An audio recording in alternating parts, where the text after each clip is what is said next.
Hello everybody! Dito uli ako duty sa ating exhibit dito sa Public Library in Linköping City, Sweden.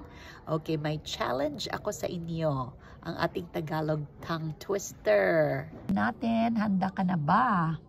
7 puting pato papunta sa pulo. 7 puting pato papunta sa pulo. Ang relo ni Leroy ay Rolex. Ang relo ni Leroy ay Rolex. Very popular ito sa atin, ano? Ang relo ni Lira ay nagkaluray-luray. Ang relo ni Lira ay nagkaluray-luray. Finally, butiki bituka butika. Butiki bituka butika. Okay? So, try nyo din. Itong pagsasanay sa pagbigkas ng mga bata sa Tagalog. Ayan. So, try nyo din.